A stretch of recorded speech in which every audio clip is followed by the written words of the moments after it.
At 6:42 a.m., I checked my bank account and saw that $320,000 were gone. At 6:47, I received a text message from my daughter. Consider the house sold. No good morning, no explanation, no remorse. Just that. I sat at the kitchen table in my robe, the tea I'd just poured cooling untouched beside me. I kept rereading the message, as if staring long enough would change the words, or the meaning behind them. I'd trusted her. That was the cruelest part.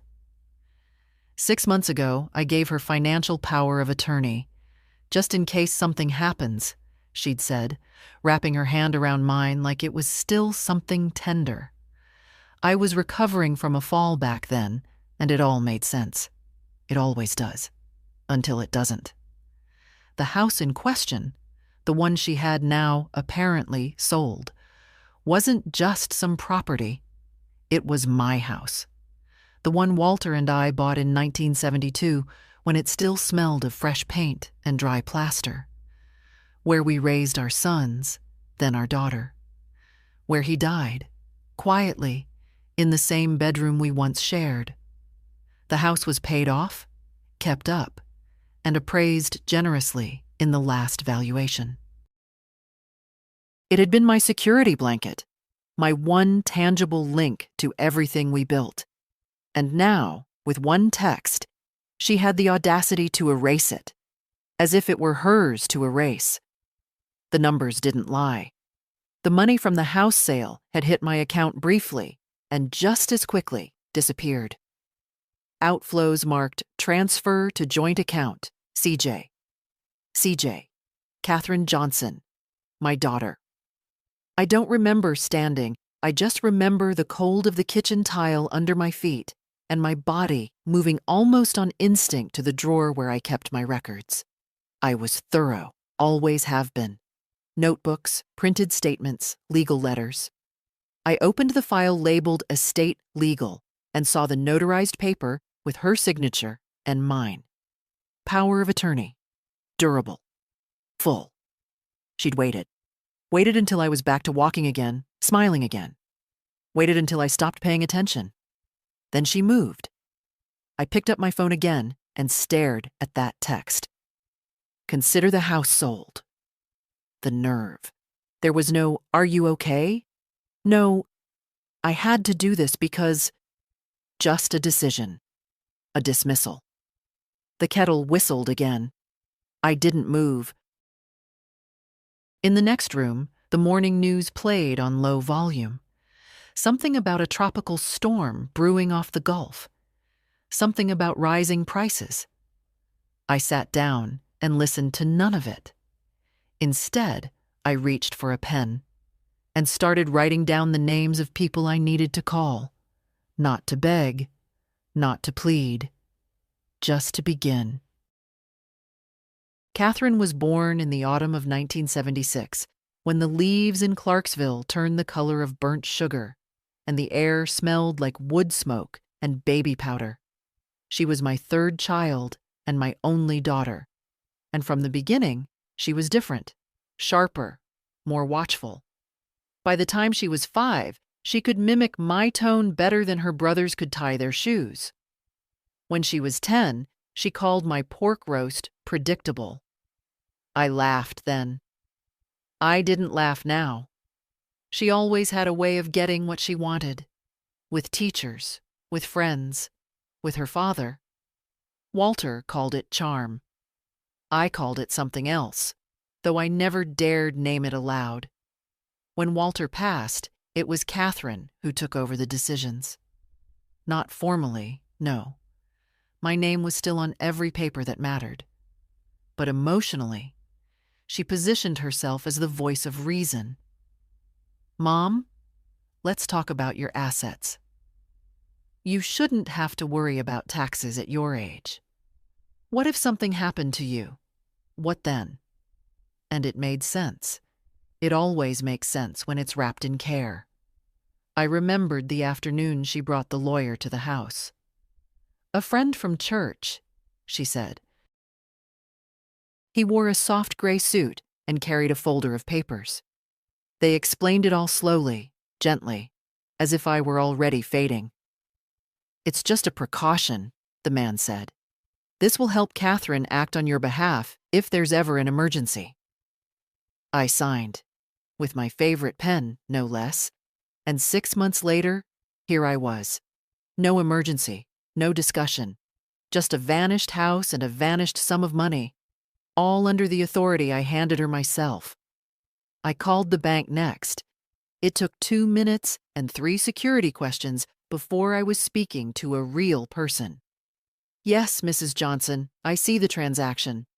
It was executed under a joint authorization tied to the POA document on file." I asked for details. The voice on the line shifted, polite but hesitant. "Funds were wired to an external account ending in Euro 945. Same surname." "Of course. Would you like to place a freeze on your accounts?" "Yes," I said, "and I'd like the POA revoked. Immediately." The woman paused. "To revoke it formally, you'll need to submit a notarized document. But I can flag your accounts right now, pending further action." "Do that."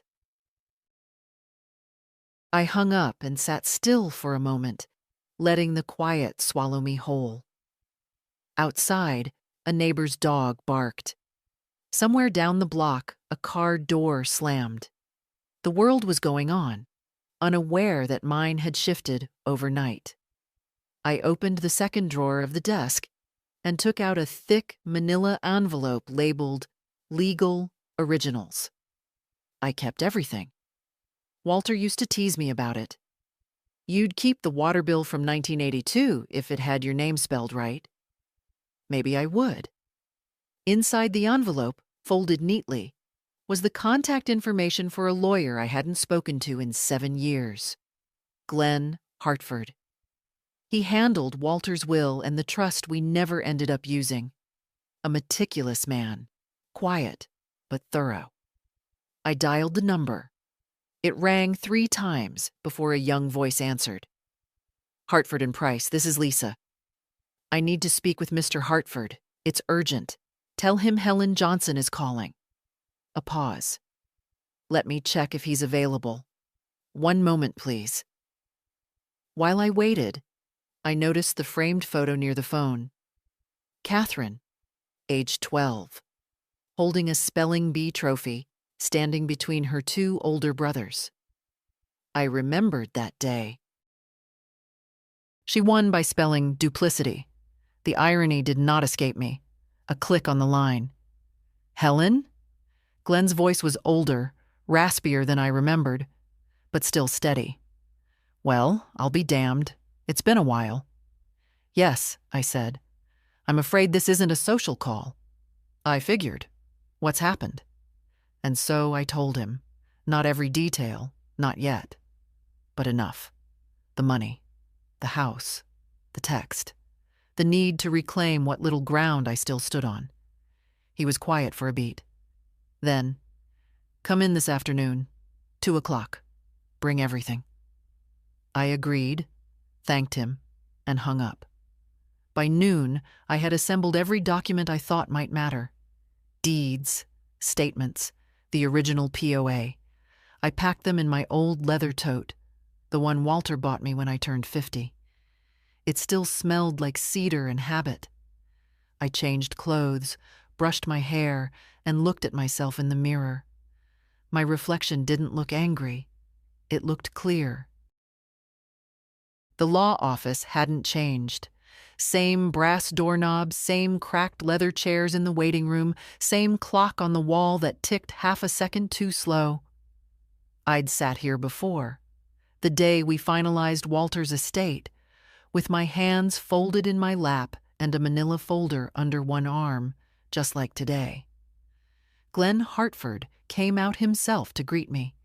He'd filled out some in the face and moved slower than I remembered, but his handshake was steady and his eyes still sharp behind thick glasses.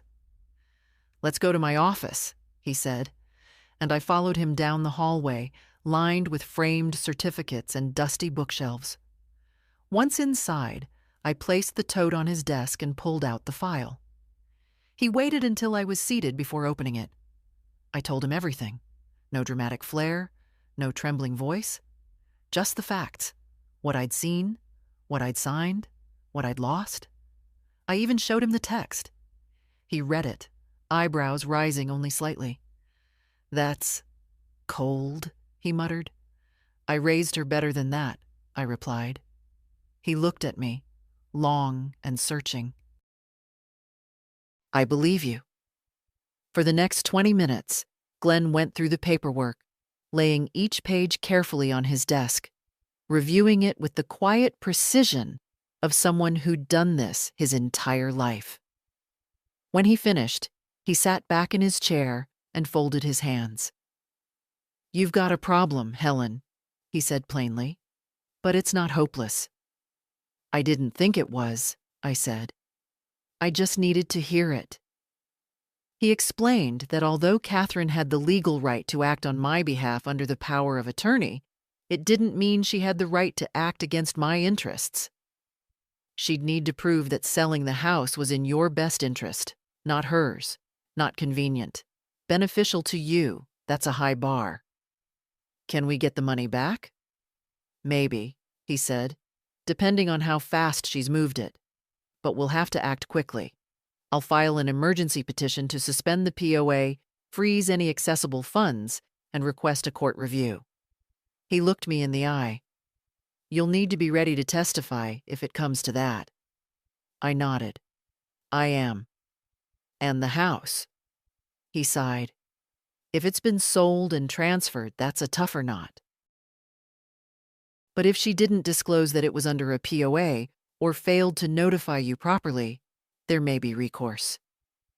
I thought of the front door, the chimes that still rang when you opened it, the small scuff on the kitchen tile where Walter dropped the coffee pot in '89. I didn't want it back to live in it. I wanted it back because it was mine. She didn't even call Glenn, not once. That may help you more than you think. We discussed next steps. He gave me a list of documents to request from the bank, drafted a letter to notify Catherine that the POA was under legal review, and arranged for me to sign a formal revocation the following day. As I stood to leave, he touched my arm gently. "I've seen plenty of ugly family stories, Helen, but this one..." He stopped himself. "Let's just say I'm glad you're fighting back." "I waited too long," I said. "But I'm here now." Outside, the sun had started to set, casting long shadows over the sidewalk. I walked slowly to my car, not because of my knees, though they ached always, but because I needed a minute to breathe.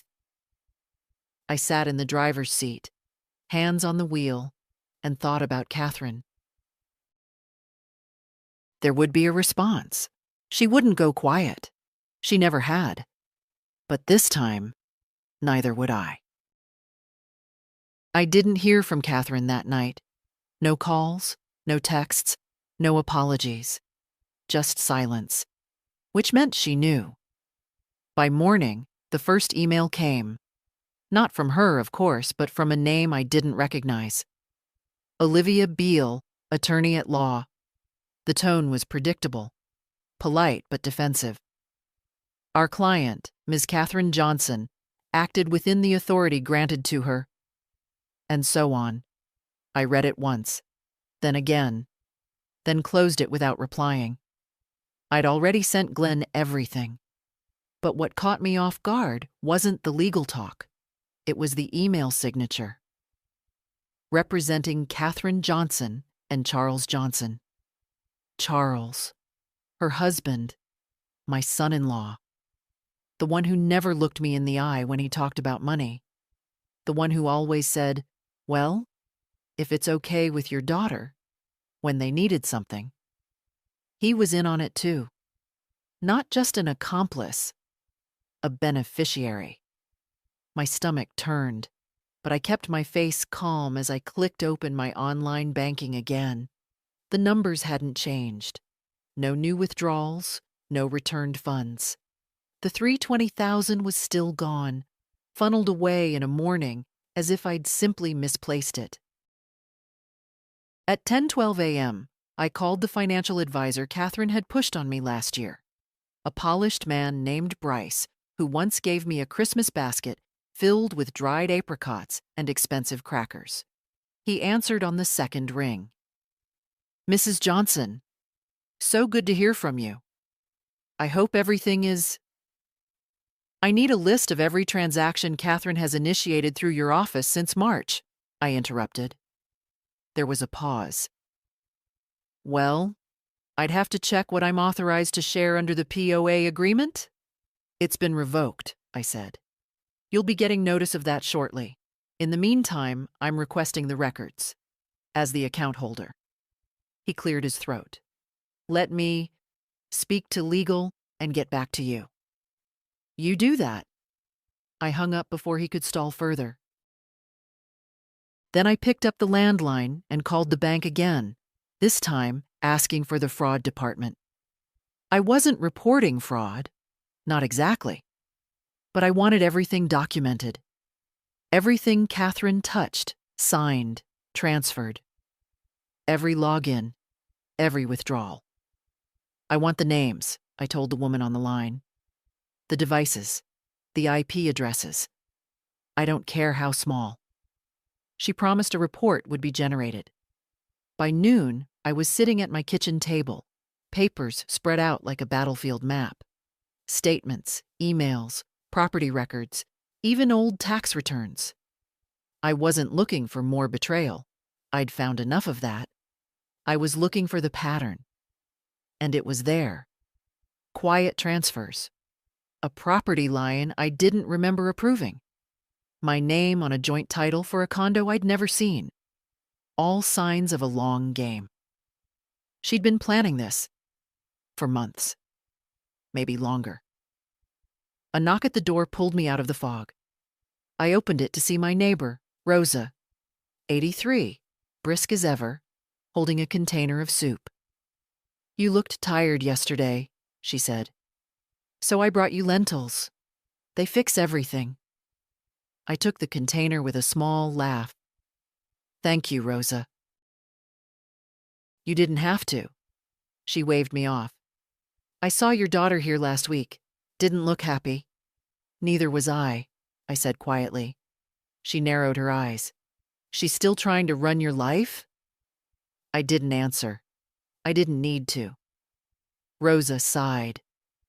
"You know what my mother used to say? If they count your steps, stop walking in their direction." I smiled.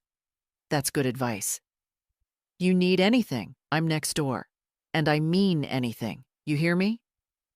"I hear you." After she left, I sat down again at the table. The betrayal stung. It always would. But I wasn't falling apart. Not this time. I had the records. I had the lawyer. I had the truth. And soon, I would have my voice back. The receptionist at Glenn's office handed me a clipboard with the revocation documents already prepared. "Take your time," she said, but I didn't need time. I read every line, not because I doubted Glenn, but because I needed to see it in writing, that this time I was the one making the decisions. I signed in firm, deliberate strokes. My signature was slower now, but it hadn't lost its weight. When Glenn came out to meet me, he glanced at the paperwork and nodded. "It's official," he said. "As of now, Catherine has no legal authority to act on your behalf." I should have felt relief, but instead, I felt a deep, aching grief. Not just for the money or the house, but for the quiet trust that had slipped through my fingers without me noticing. It wasn't just gone, it had been taken. We went over the next steps. Emergency motions were filed. A judge had already signed a temporary injunction, blocking further use of any remaining funds until the court hearing in 2 weeks. Glenn had also requested a forensic review of all financial activity tied to Catherine since the POA was enacted. He handed me a printed email, a response from Catherine's attorney. She'd called the sale of the house a strategic decision to ensure Mrs. Johnson's financial stability. I laughed, loud and bitter, in Glenn's quiet office. Strategic for who? I asked. Glenn didn't answer. He didn't need to. As I gathered my things, he said, "I need you to be prepared, Helen. This won't be a clean fight.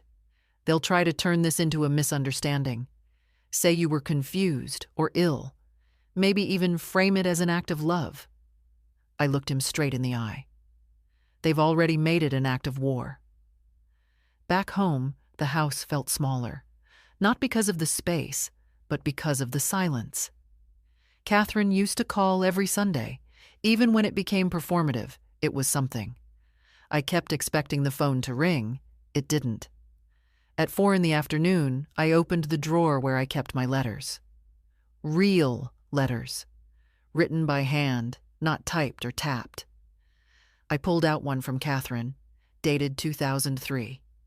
She was in college then, thanking me for paying her tuition. "You always believe in me," she'd written, "even when I mess up. I promise I'll make you proud." I folded the letter back into its envelope and returned it to the drawer. It wasn't nostalgia I felt. It was proof. At 5:30, the doorbell rang. I opened it to find Emma, my granddaughter, Catherine's daughter. 18, tall and serious-faced like her father. Her voice trembled slightly. "Grandma," she said, "I didn't know where else to go." I stepped aside and let her in. She walked straight to the kitchen table, her eyes scanning the papers still spread across it. She didn't ask questions. She already knew. She sat down slowly and folded her hands in her lap. "Mom told me you were confused," she said quietly. "She said you asked her to help sell the house, that you were afraid of the upkeep, the stairs, the yard." "And you believed her?" I asked gently. She shook her head. "No. I just didn't know what to do with the truth." I poured her tea. She didn't drink it. "I saw the account statements, Grandma. I wasn't supposed to. I was looking for something on her computer, and I saw the transfers. The wire amounts. One to an escrow company in Arizona. One to a brokerage I've never heard of." I said nothing. Let her speak. "She and Dad? They're buying a second property.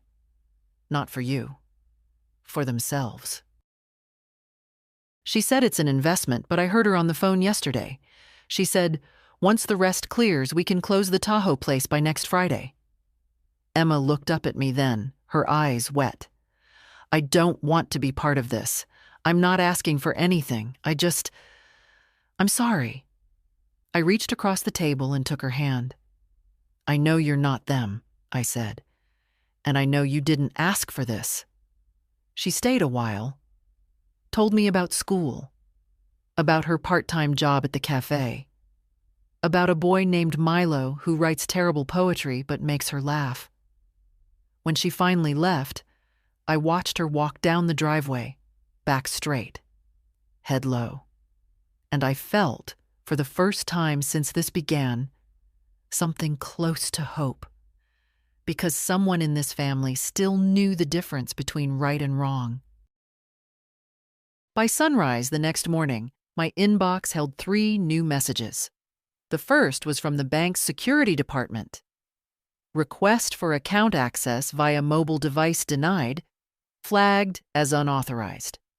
The second was from Bryce, the financial advisor. "Mrs. Johnson, I've been informed of the change in power of attorney. I've suspended all pending activity until further notice. Please contact me directly for future instructions." And the third was from Catherine herself. No subject line, no greeting. "We need to talk. This is not the way to handle things." I stared at it for a long while. Not, "I'm sorry," not, "I understand." Just control. Still trying to grasp the reins, even now. I didn't reply. Instead, I got dressed and drove to the courthouse, where Glenn had arranged for me to sign the final motion in person. The clerk greeted me like I was just another elderly woman with too much paper in her hands. I signed in silence. No one asked me how it felt to drag your own daughter into court. Maybe that was for the best. I wouldn't have had a clean answer. Outside, the morning light was pale and sharp, the kind that cuts through cloud cover and shows every crack in the sidewalk. I walked slower than usual, but not because I was tired. I was thinking. When I got home, the phone was ringing. I let it go to voicemail. A minute later, another text arrived. "I'm coming by the house. We need to clear the air." "No, you're not," I thought. 5 minutes later, her silver SUV pulled up in front of the house. Same one I helped finance back when she had her second baby and said they were drowning in daycare bills. I watched from behind the curtain as she sat in the car, staring at the front door. Her hands gripped the wheel. She didn't move. She stayed there for nearly 10 minutes. Then she drove away, not brave enough to knock. By evening, the rest of the documents from the bank arrived. Pages of transaction logs, flagged notes, internal reviews. Catherine had transferred money to 5 different accounts over 3 months. All under my name. Most of it tied to shell companies or trust funds she hadn't disclosed. And all of it, now frozen. She must have thought I'd never look, that I'd be grateful for whatever crumbs she fed me, that I'd forget what belonging felt like and settle for safety. That's what happens when people think time has made you fragile. They mistake your silence for submission. That night, Emma texted me again, just a simple line. "I'm thinking of you." I wrote back, "I'm okay. I just needed to remember who I am." Because that's the truth, isn't it? You don't just lose control all at once. It happens by inches.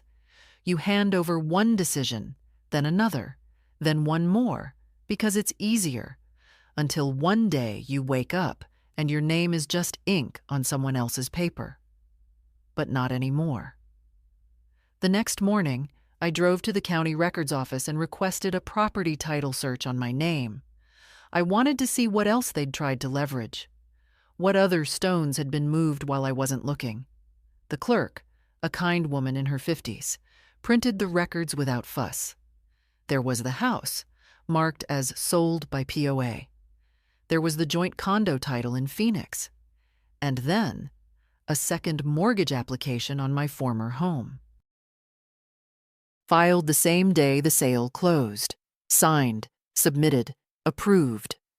All before I even knew it was gone. It wasn't carelessness. It wasn't a single mistake. It was a plan. Every document I read made it clearer. I hadn't been forgotten. I'd been erased. And as I sat in the back corner of that public office with the sunlight slanting across the laminate floor, I felt it again. Not rage, not panic. Resolve. I wasn't fighting to win her back. I was fighting to reclaim myself. The first time Catherine ever lied to me, she was 6. She'd broken a ceramic teapot I'd inherited from my mother, then blamed it on her oldest brother.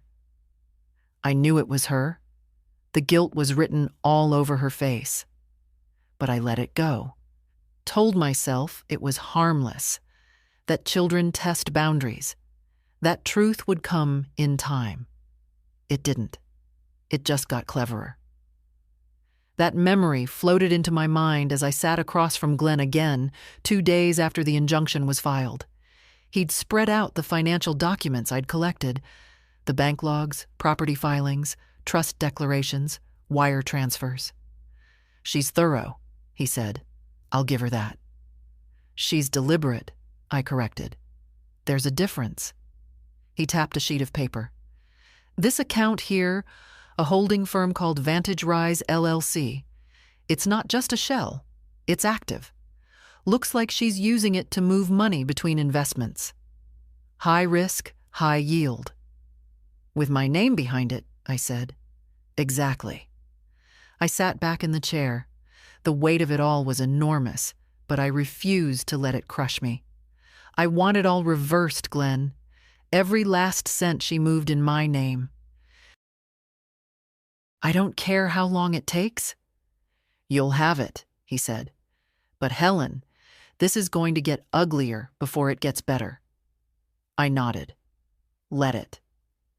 That afternoon, I received a registered letter, one of those heavy envelopes that carries the weight of something someone doesn't have the nerve to say aloud.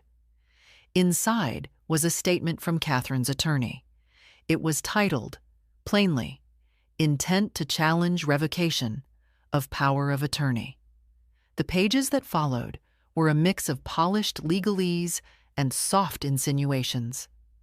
That I had demonstrated cognitive inconsistencies, that Catherine had acted at all times with her mother's well-being in mind, that any reversal would cause irreparable disruption to carefully arranged financial safeguards. I laughed when I read that last line. She wasn't even pretending anymore. This wasn't about confusion or miscommunication. It was a shot across the bow. They wanted to scare me into silence. It didn't work. Instead, I picked up the phone and dialed the number printed at the bottom of the letter. Beale and Hartley, this is Renee, came the voice on the other end. This is Helen Johnson, I said calmly. I've received your letter regarding my daughter's objection to the revocation. Kindly inform Ms. Beale that the only thing irreparably disrupted here is my tolerance for being stolen from. A pause. Would you like to schedule a call with Ms. Beale directly? No, I said. She can speak with my attorney. I hung up. That evening, as the wind picked up outside and the shutters rattled like restless bones, I took out a second folder I hadn't opened in years, my estate binder. Walter and I started it back in 2001 when he had his first health scare. We filled it slowly over the years, wills, insurance, pension details.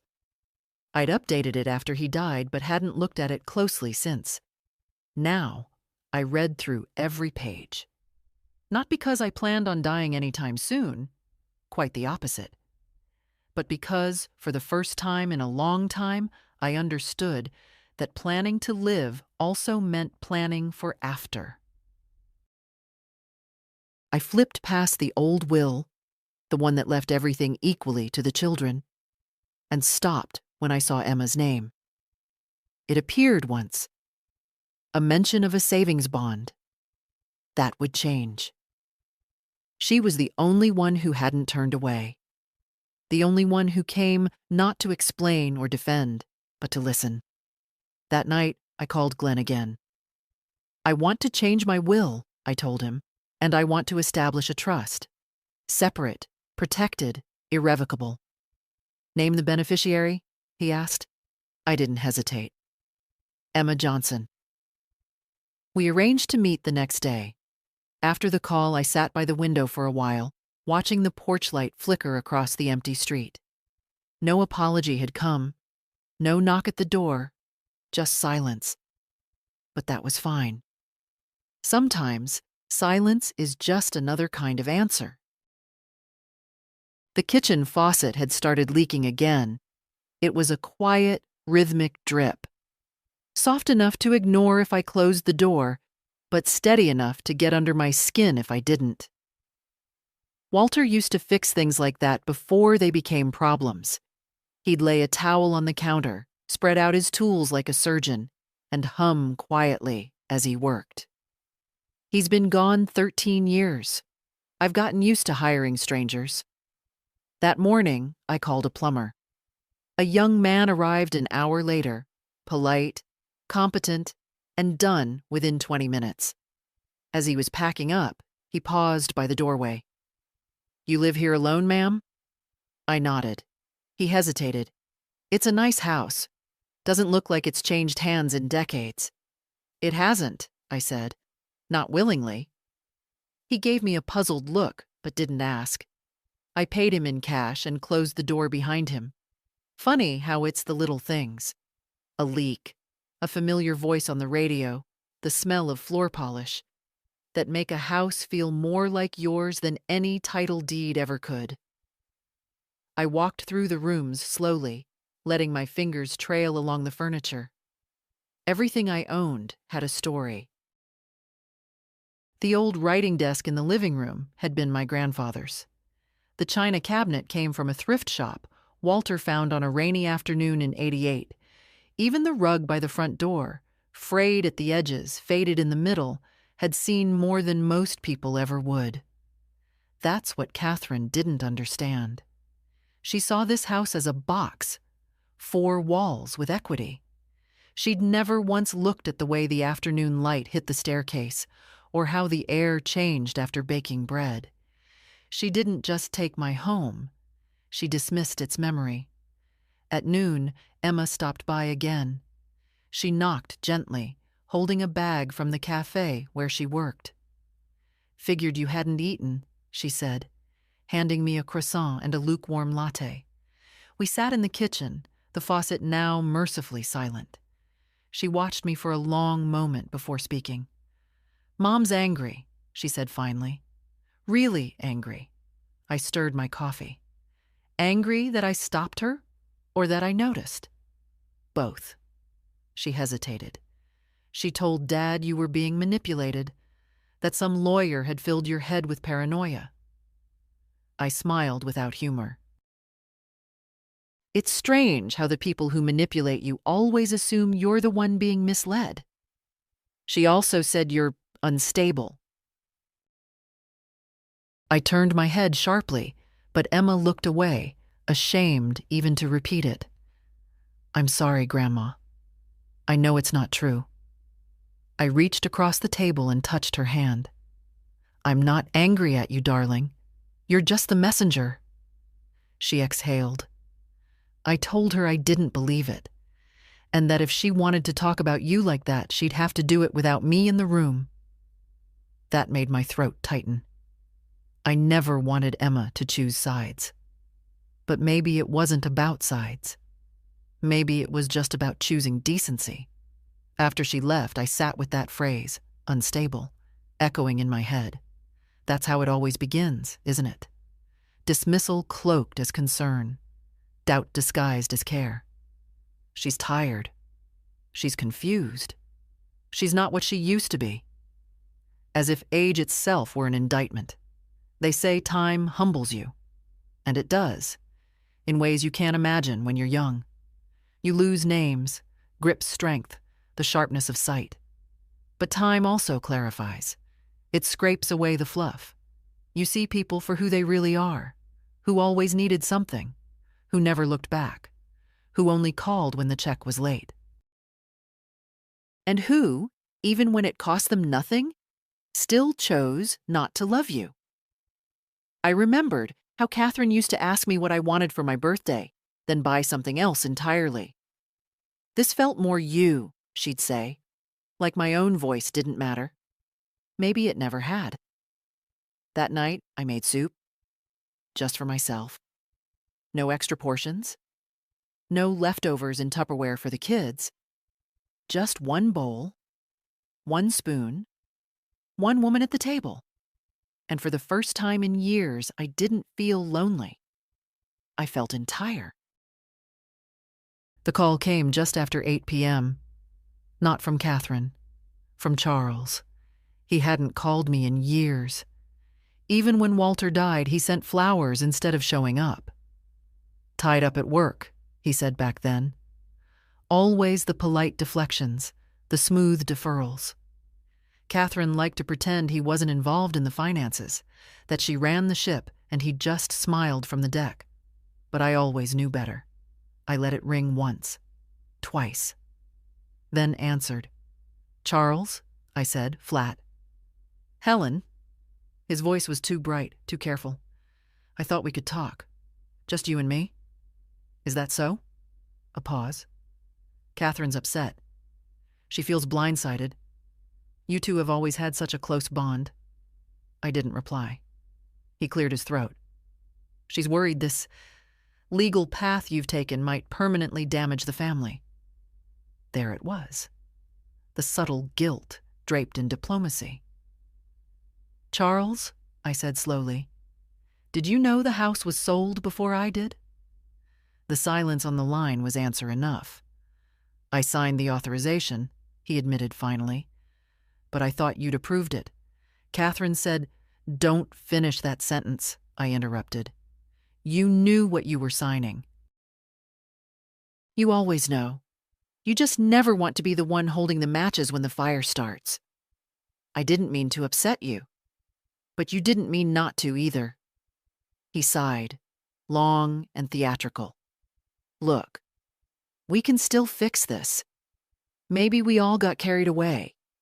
But lawyers, courts, this doesn't have to get uglier than it already is. I let him talk. Sometimes silence is more powerful than shouting. I mean, he continued, you are getting older. The stress alone. There it was again. That sly little jab. The quiet way they bury you alive. Charles, I said, I've buried a husband. I've raised 3 children. I've run a household, paid your debts, and spent more nights alone than you've spent doing anything decent. Don't talk to me about stress. He said nothing. I ended the call. The next morning, the mail brought 2 envelopes. The first was from the county. Confirmation that the temporary injunction had been upheld. Catherine's access to any of my financial accounts was now legally severed pending court review. If she tried to move a penny, it would trigger a violation. The second envelope was handwritten. No return address. Inside was a single sheet of paper, in Catherine's handwriting. It read, I don't know why you're doing this, but you're hurting everyone, especially Emma. That last part made my jaw tighten. They always circle back to the one thing that still matters to you, hoping you'll fold. I didn't. I placed the note in a drawer, not because I needed to keep it, but because one day I wanted to be able to show Emma how manipulation really sounds when it dresses itself as love. By late afternoon, I had an appointment with Glenn to sign the new will and trust. His assistant greeted me with quiet warmth. Would you like a glass of water, Mrs. Johnson? No, thank you, I said. I'm not staying long. In Glenn's office, the documents were already laid out in a neat stack. The new will, the trust papers, Emma's name clearly printed as the primary beneficiary. She'll be protected, Glenn said. This structure is ironclad. They can't touch it. I nodded and signed. When it was done, he looked at me and asked, Do you want to notify Catherine? Or would you rather I handle that? Let them find out the way I found out about the house, I said. Through paperwork. He smiled, not with amusement, but with a quiet kind of respect. You're not just fighting back, he said. You're taking it back. I stood to leave. That's the idea. At home, I passed the photo shelf in the hallway. Old pictures, frozen moments, a birthday party in '89, a Thanksgiving table in 2005. Catherine, age 16, cutting the turkey with awkward pride. Charles holding the carving knife like it was a trophy. I looked at them for a long time. Then I picked up one of the frames and set it face down. Not out of spite, out of clarity. Sometimes the past doesn't need erasing. It just needs to stop watching you from the wall. The last time I felt this steady, Walter was still alive. It was a Wednesday in late spring. I'd baked a peach cobbler that came out just right, golden, bubbling at the edges. Walter came in from the garden, his hands smelling of soil and thyme, kissed me on the cheek and said, You know we're going to be fine, even if no one ever thanks us. That's the line I held on to now, not because it made me feel better, but because it reminded me I'd always known this day might come. The day when giving wasn't enough, when patience was seen as weakness, when silence became permission. No more. That afternoon, I called Emma. She answered on the first ring. "Grandma? Are you free?" "Yes." "What's going on?" "I need a witness." A pause. "For what?" "You'll see." We met at a small notary office near downtown, tucked between a florist and an abandoned post office. Emma arrived breathless, still in her cafe apron. I handed her the documents, a notarized copy of the new will, the trust agreement, and a signed letter removing Catherine from every emergency contact, executor, and advisory position tied to my name. Emma read each page slowly, her eyes widening. "You're really doing this," she whispered. "I already did it," I said. "I just wanted someone in the room who would remember." The notary stamped and signed the papers, while Emma watched in silence. When it was over, I folded the copies neatly and placed them in a manila envelope labeled "Final." As we walked out, she looked at me, worried. "Is this what you want?" "I mean, it's what I need," I said. "There's a difference." We sat in her car with the windows down, letting the breeze drift through. "She's going to lose it," Emma said quietly. "She already did," I replied. That evening, I received 3 more calls, all from blocked numbers. I didn't answer. They didn't leave messages. At 9:07 p.m., a new number texted me. "Congratulations, you've officially ruined your own family." No name, no punctuation, but the voice was unmistakable. I deleted it without responding. I wasn't angry. Not anymore. Not even afraid. Just finished. Finished with the games, the justifications, the forced apologies. Finished pretending this was salvageable.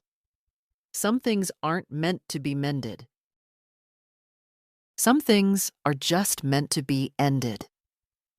Later that night, I pulled out my old photo album, the leather-bound one with worn corners and pages that smelled like time. I flipped past the familiar shots.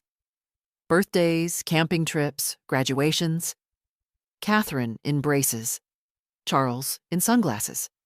Emma, a baby, curled against my chest. Then I found the page I was looking for. A photograph from 1983. Walter and I in front of the house. The very one Catherine sold. We were younger, tired, maybe.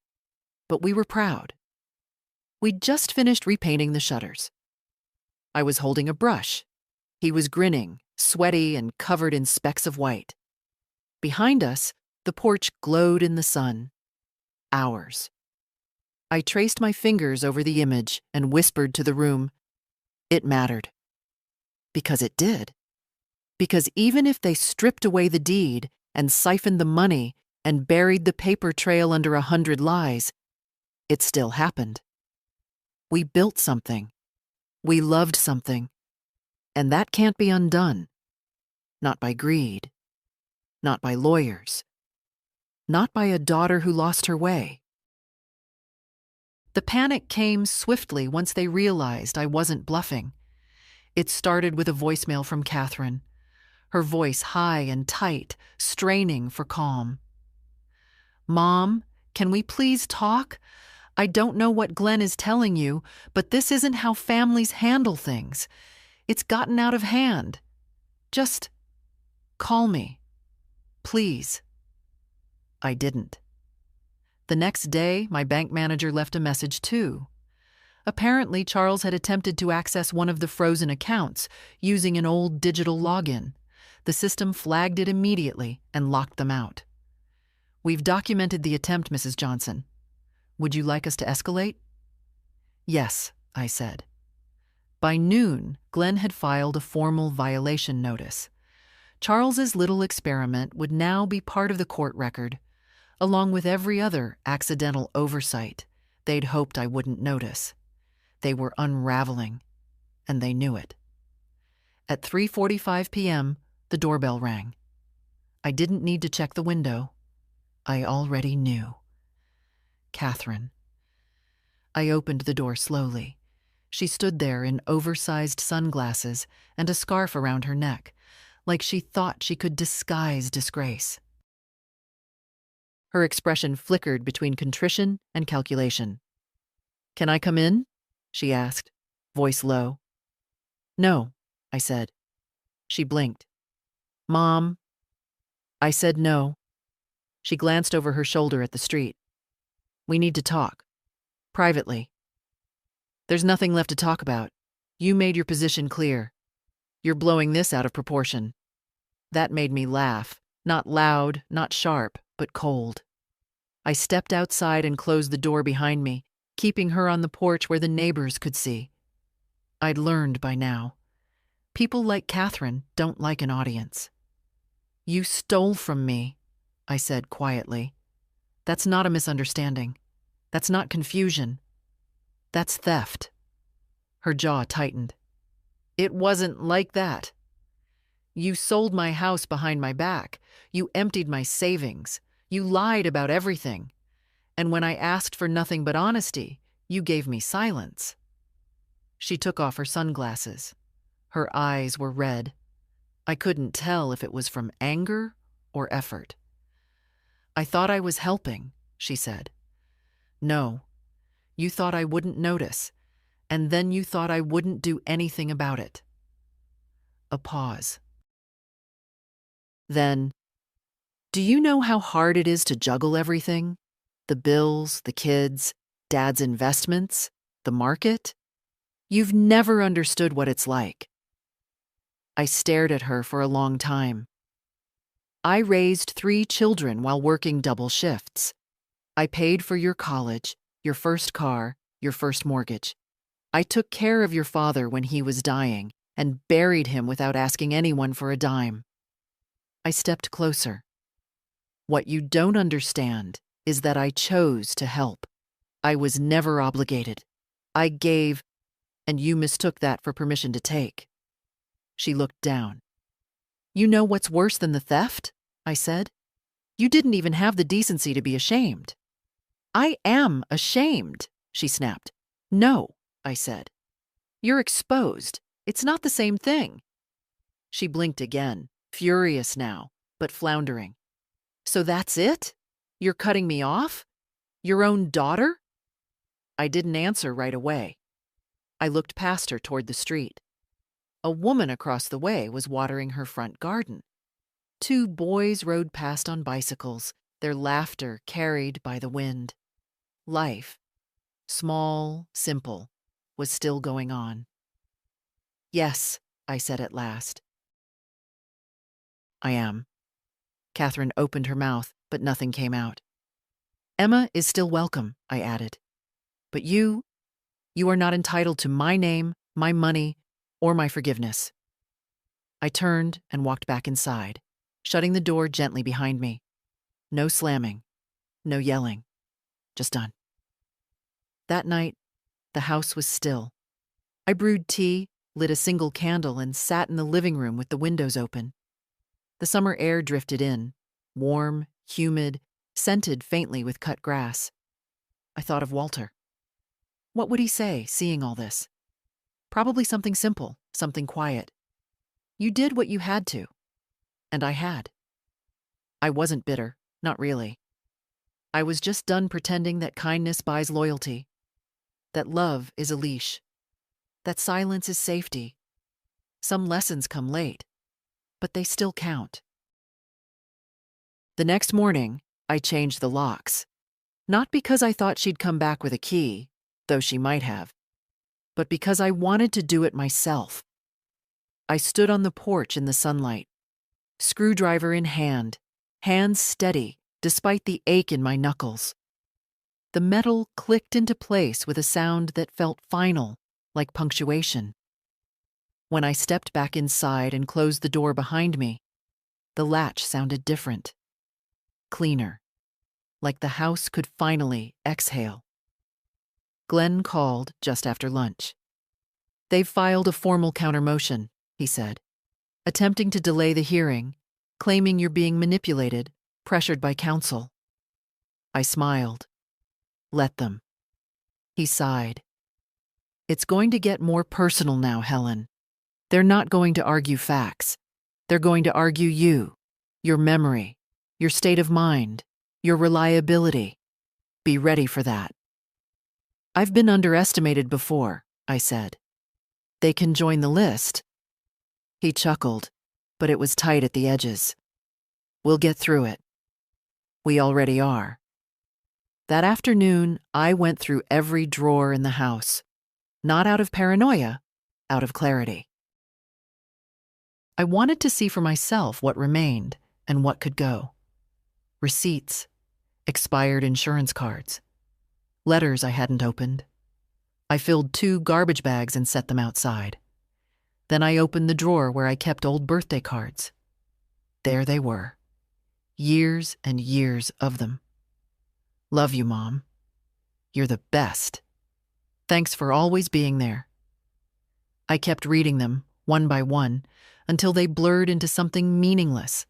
The same tidy handwriting, the same cheerful tone. All the ways Catherine used to remind me I was needed. Not loved, needed. There's a difference. I burned them that evening. Out back, in the old metal bin Walter used for weeds. The paper curled and turned black in seconds. I watched the smoke drift upward, light as a thread, then disappear. No tears, no regrets, just space. 2 days later, Emma came by. She brought a folder with her, one I hadn't expected. I talked to a friend in my ethics class, she said. He helps with a community clinic that does free forensic accounting for elder cases. He offered to look at everything, no charge. She slid the folder toward me. Inside was a preliminary report. Every transfer Catherine made, every account she touched, every transaction marked by timing and method. Even the broker who facilitated the Tahoe deal had been named. Emma didn't say anything as I read. When I finished, I looked at her. You didn't have to do this. I know, she said, but I wanted to. And there it was. Not a gesture for approval, not a bid for praise. Just a quiet offering. A bridge between what had been broken and what might still be built. She poured herself a glass of water and leaned on the counter like she used to when she was little, watching me cook. What happens now? She asked. We wait for the court date, I said. And I live my life until then. She nodded. Do you want me to come with you? To the hearing. She nodded again. I looked at her. Taller than Catherine ever was, with her father's serious eyes and none of her mother's performance. I'd like that, I said. That night, I slept. Really slept. Not the shallow twitching kind I'd known for weeks, but the deep, dark kind that comes when your body knows it, no longer needs to stay alert for betrayal. I dreamt of nothing. And when I woke, the house was still. Not heavy, just still. The clock in the hallway ticked gently. The sun made its usual path across the wood floor. And I stood in my kitchen with both feet firmly on the ground, knowing exactly where I was. Not lost, not broken, just home. The hearing was set for a Thursday. Not a dramatic day, not a date that meant anything. Just a spot on a crowded docket at the county courthouse where too many families drag their secrets into the light and try to dress them in legal language. I wore navy. The same suit I wore to Walter's memorial. Simple, clean, no frills. I didn't want to look fragile. I wanted to look like what I was. Alert, prepared, unmovable. Emma met me on the courthouse steps. She didn't say much, just offered her arm. I took it, grateful not because I needed the help, but because it reminded me that not all blood runs cold. Inside, the courtroom was cold, half empty, too bright. Catherine sat with her attorney 2 rows ahead of us. She turned once, eyes flicking over me like I was someone she vaguely recognized. I looked right at her. She didn't hold the gaze. The judge was younger than I expected. Late 40s, maybe.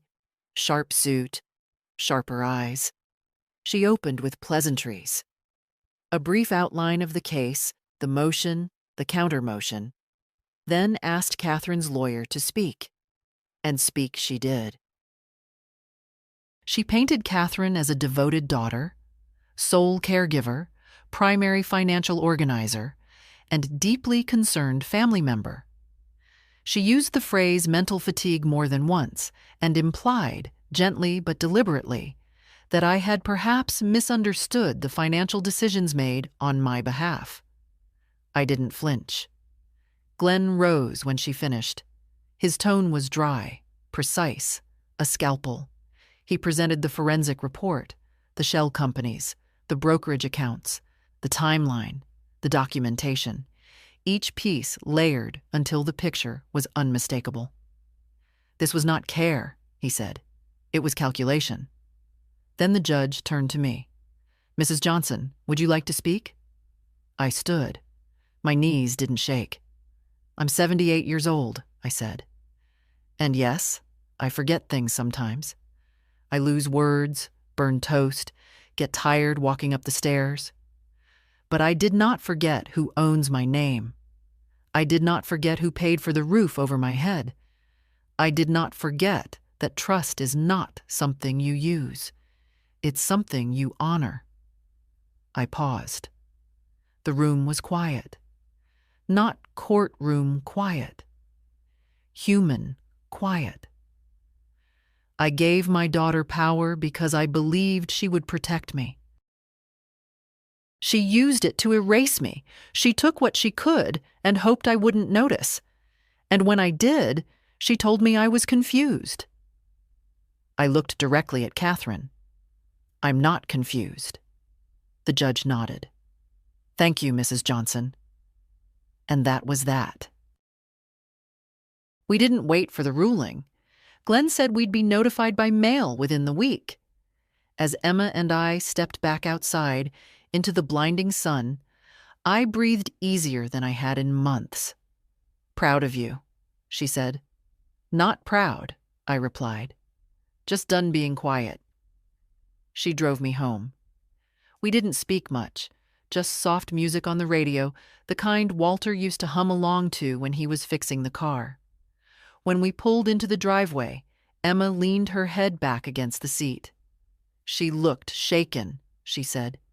She's not shaken, I replied. She's embarrassed. There's a difference. Will she ever say she's sorry? I looked out the window at the tree Walter planted when Catherine was born. It was taller now than the house itself. If she does, I said, it'll be for her sake, not mine. That evening, I lit a candle on the porch. Not for any ritual, just because I liked the way it glowed against the dusk. The air was heavy with the scent of jasmine, the kind Rosa planted 2 summers ago. The neighborhood was quiet. Even the birds had gone still. And I thought about all the things I'd let slide over the years. The sharp comments passed off as jokes. The forgotten birthdays. The expectations disguised as gratitude. All of it had piled up like dust in corners I stopped noticing. But now I saw it all. And I wasn't angry. I was simply awake. The hearing hadn't given me back the house or the money or the years of slow erasure. But it had given me something else. Something I hadn't realized I'd lost. My voice. Not the one I used in pleasantries. Not the one that made things easier at Thanksgiving. Not the one that reassured everyone I was fine. The real one.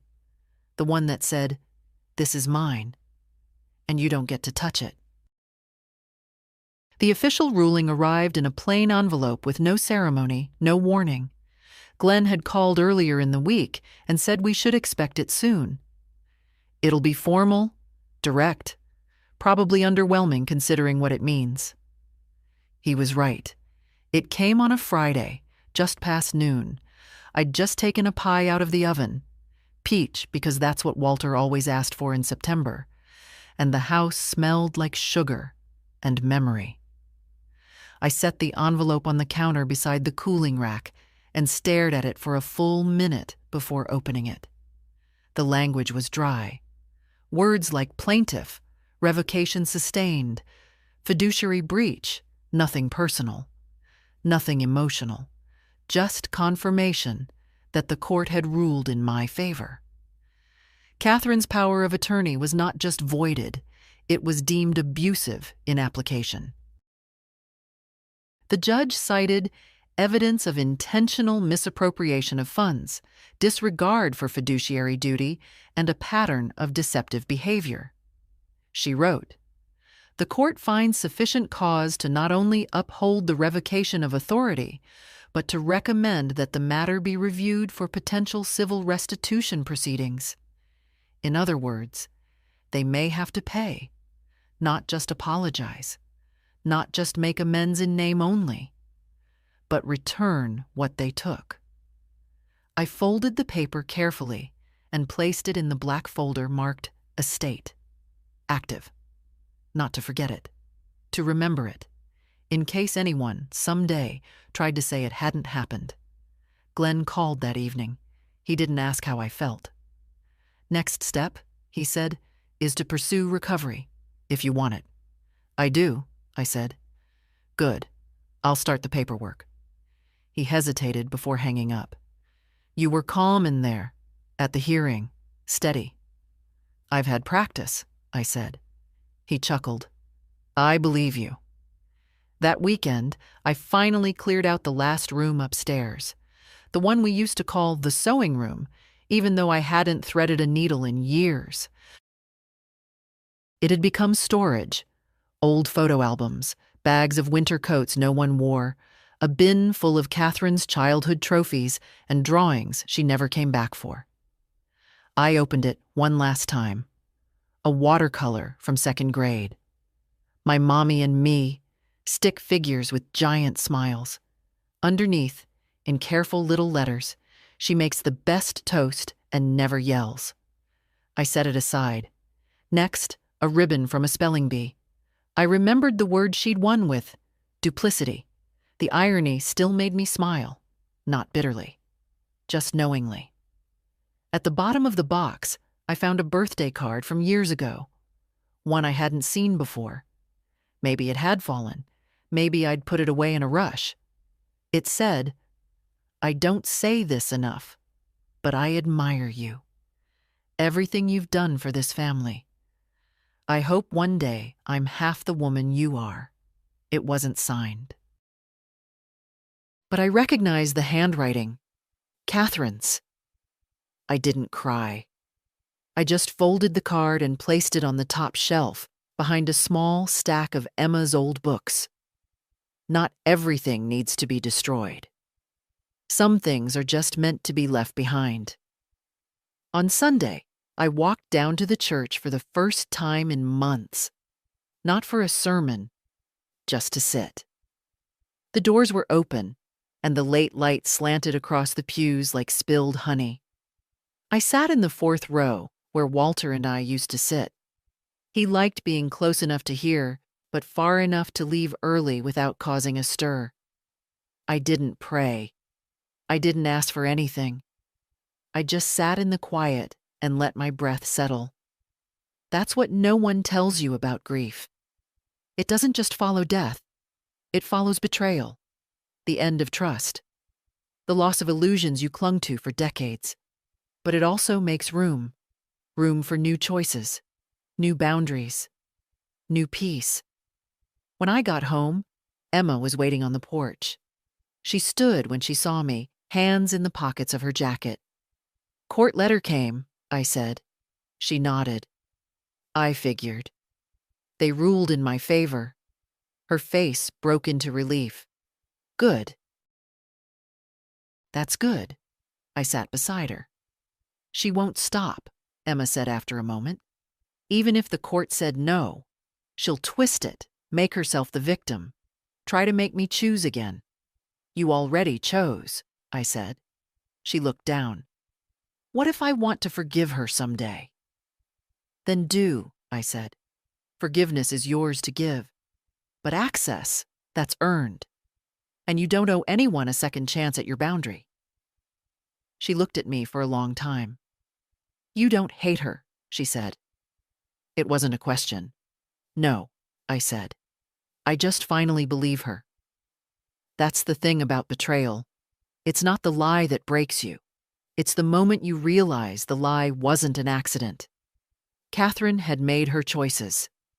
Now I was making mine. And mine came with peace. By the time fall settled in for good, the neighborhood had changed. The lawns weren't as sharp, the leaves had begun to gather along the curbs, and the morning air carried that faint scent of wood smoke and far-off rain. Rosa next door put out her ceramic pumpkins. The mailman started wearing gloves, and I, for the first time in years, didn't feel the need to look over my shoulder when I checked the mail. Peace doesn't come all at once. It arrives in small things. A quiet kettle, an unopened voicemail, a door that no longer sticks. The restitution hearing was scheduled, but Catherine's side offered a settlement before it came to that. Not out of guilt, out of strategy. Glenn reviewed the proposal, adjusted it, and sent it back with a number that was fair, not kind. They accepted within 48 hours. A formal apology was attached, not from Catherine, but from her lawyer. Empty phrases like unfortunate misunderstanding, family complexities, regret for the distress caused. I didn't respond. I didn't need to. The money was wired back into an account under my name only. The Tahoe property was sold. The broker who'd helped them move the funds was quietly investigated for negligence. And just like that, the house Catherine tried to erase from under me was mine again. Not the walls, but the right to decide. It was never about the bricks. It was about the boundary. Emma came by to help me clean out the attic. I can't believe how many Christmas boxes you have, she said, brushing cobwebs from a tin labeled 1986. Your mother used to ask why I kept everything, I said. Emma smiled. She didn't get it, did she? No, but that's not really the point. I kept it for me. We worked side by side for hours, sorting, folding, reminiscing. At one point, she pulled out an old Polaroid, her as a toddler, sitting on Walter's shoulders, both of them laughing so hard their eyes were almost closed. I remember this, she whispered. That was the day he gave you a rock and told you it was magical. Her face softened. I kept that rock until I was 10. I nodded. He knew how to make you believe in things. Emma looked at me, serious now. You do too. I didn't reply. I just put the photo in the keep pile and kept going. Weeks passed. Catherine didn't call. Charles sent an email, short, stilted, asking if there was any path forward. I didn't answer. Emma did, though. She forwarded me what she wrote. You had a path. You lit it on fire. We're walking somewhere else now. I didn't tell her how proud that made me. I just made her tea the next time she came over and let her talk about school, boys, and the strange magic of finally choosing your own last name to put on an apartment lease. She didn't ask for advice. That's how I knew she was becoming someone strong. One night, I stood in the hallway and stared at the photo wall again. This time, I didn't turn anything face down. I simply added one more. A picture of me and Emma, taken last week on the porch. The light was golden. Her arm was around my shoulder. I wasn't smiling big, but I was smiling real. I looked content. Because I was. And now? Now I wake early and walk to the corner without my cane. I still forget things. A name, a date, what I walked into the kitchen for. But I no longer forget myself. I'm not just a mother, not just a widow, not just a name on a form someone else thought they could sign. I'm Helen Johnson, and I didn't take my power back. I remembered I never gave it away. If you're still reading, thank you. If this felt like your story, or your mother's, or your grandmother's, share it. Let someone know we're not as fragile as they think. We know what silence costs, and we also know how to speak when it matters.